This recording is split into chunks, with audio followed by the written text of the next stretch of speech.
Baby, it's cold outside, and while you might think Bostonians are running to indoor activities this winter, there's one thing that's for sure to get them out of their apartments and into their ice skates. The Boston Common Frog Pond opened for ice skating November 24th, kicking off a season of fun for beginner, intermediate, and professional skaters. In partnership with the City of Boston and the Skating Club of Boston, the rink brings the joy of ice skating to the holiday season in downtown. The rink opens at 10 a.m. every day and closes at 9 p.m. on Sunday, Tuesday, Wednesday, and Thursday, and 10 p.m. on Friday and Saturday nights. The rink costs $12 for all attendees over 58 inches, and anyone shorter gets free admission. The rink also offers free admission to college students throughout the season, giving students from Harvard University to Roxbury Community College the opportunity for a discounted activity during the holidays. With skate sharpening, skate rentals starting at $12 for kids and $18 for adults, and the Frog Pond Cafe available with warm drinks and snacks for skaters, it's got everything for the whole family to spectate or hit the ice. Even in its first weeks open, the pond has already been a draw for families, who are taking to the ice alongside skating aide Bobby the Seal for support and enjoying the Boston holiday experience. Yeah, haven't ice skated since I was 4 and wanted to try it with the kids, and haven't fallen yet, so that's a good start. No, we've got our family here, and we're just enjoying just to be spectators and going to enjoy the city on a nice brisk day. Even in the brisk weather, the Frog Pond opening is something for Bostonians and visitors to enjoy. If you're like a winter sports enthusiast, this is the best place to start because you're not going to find a lot of that luxury in Boston. The Boston Frog Pond will remain open until March 1st of 2026, with plenty of events and live shows until then. Check out more at bostonfrogpond.com. With Suffolk in the City, I'm Julia Capraro. Baby, it's cold outside, and while you might think Bostonians are running to indoor activities this winter, there's one thing that's for sure to get people out of their apartments and into their ice skates. The Boston Frog Pond will be open until March 1st of 2026, with plenty of events and live performances until then. You can check out more at bostonfrogpond.com. With Suffolk in the City, I'm Julia Capraro. My name is Megan Kruger, and I am one of the owners of Mistletoe Acres Tree Farm in East Bridgewater, Massachusetts.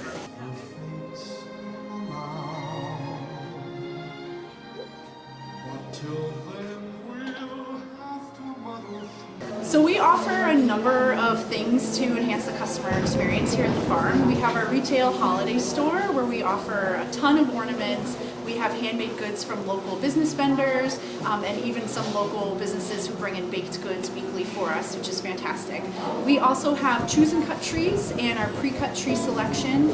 We have Santa visits, so Santa will come and do photos with our customers starting Black Friday weekend and then also the following weekend. My name's Cassie. I have worked for Mistletoe Acres for about 3 years now. Mistletoe Acres hosts birthday parties, family reunions, bridal showers, weddings, all of the above. My favorite part about working here is everyone is cheery, everyone feels the Christmas spirit. It's just kind of a really great time to be here. When my husband and I first started dating, I had shared with him this vision that I had of owning a Christmas tree farm one day.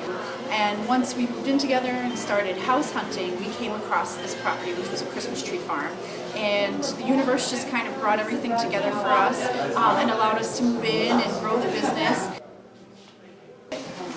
When customers come and visit our farm, I think the most important thing that they should know about our trees and our experience here is that we provide the highest quality trees. We want to make sure that the trees last throughout the season and that customers are very happy with their purchases. And probably I'd want them to know the amount of effort and work that goes into growing trees here on our farm. While we have a huge selection of pre-cut trees, there's nothing like a choose and cut tree. And we put all of our time and energy into that throughout the season when we're not selling, just so customers have some nice trees to find when they come and visit the farm. I get really excited living through our customers. We're working the whole season, but when I hear about their experience here, it makes me know that all the hard work is very much worth it. Waging their books for a $50 cash prize, the Boston Comic Zebo welcomed 4 competitors with one thing in common: a striking resemblance to the late president. Not everyone knows who. I mean, I think people just need an excuse to get together and hang out with people, and I don't know, exactly. Yeah, it's a fun way to see something online that maybe feels fake or intangible come to life. Like the Timothy Chalamet, Tom Holland, and Jeremy Allen White contests, this competition was based on pure audience reaction and applause.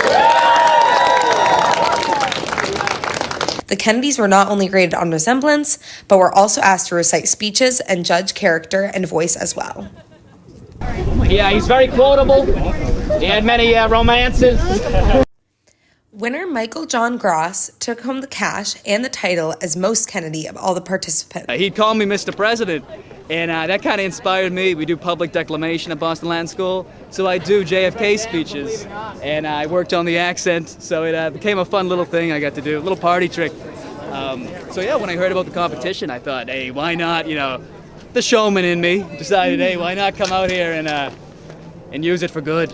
An indecisive win.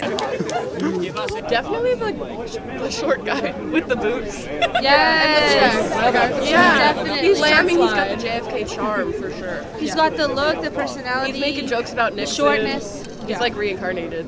Yeah, I think I probably should have won the competition today. I could have worked on the accent a little longer. Blue Hills Reservation, which spans Milton, Canton, and other bordering towns, lost over 50 acres to blazes that persisted a couple of days in November. Massachusetts was in a critical drought for the 3 months leading up to that, causing wildfires across the state, straining firefighters, and heightening restrictions on outdoor activities. Maintaining the fires was a team effort, according to Jake Wolf, an employee of the Trailside Museum. But we were in contact with the State Department of Conservation and Recreation, who was working with local firefighters who, they did a really good job in putting it out relatively quickly. The state was in an 8 to 11-inch deficit of rainfall until November 20th. Although rain and the firefighters across the reservation towns put the fires out, the effects on the towns during the fires and afterwards has remained. Definitely a lot of hikers use that, so we had a lot of questions about people asking about, if there was trails closed, and they actually did close down the road for a couple days. And there is a Boy Scout reservation, Camp Sayre, that's nearby, so they had some effects as well. While hikers returned to Blue Hills Reservation, exploring their Trailside Museum and Wildlife, enjoying Houghton's Pond, and the recently reopened trails, cleanup of debris continues.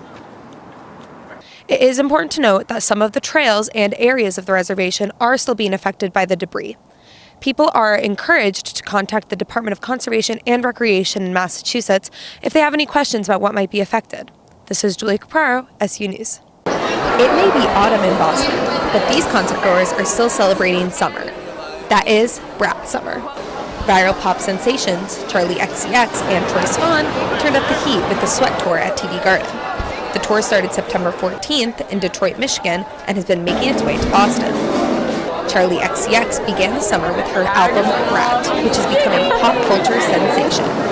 The Sea of Neon Green, better known as Brat Green, covered the sidewalks as concertgoers celebrated Brat in their own way. Brat Summer means to me being awesome and comfortable in your own skin and loving your friends and life. Pre-sale tickets for this concert were released in late April, before Brat became the phenomenon it did. For some lucky longtime fans of Charlie XCX and Sivan, they were able to get tickets as soon as they dropped. Joel had the pre-sale code. Pre-sale code. We sat loge. We were like 7 rows up, and we paid like $120. Yeah. We got kind of lucky. For others, though, this concert was an expensive one. Expensive, but worth it. Regardless of how much fans spent, these concert goers know how to have a good time. The Brat culture makes this concert one fans will not want to miss out on. It's such a fun community that gets built around it, especially with a concert like with Sweat Tour, where it's so centered around like female empowerment and like queer icons. It's such a fun environment to be a part of. Charlie XCX and Troye Sivan will continue across the country, hitting cities like Orlando, Dallas, and Denver next.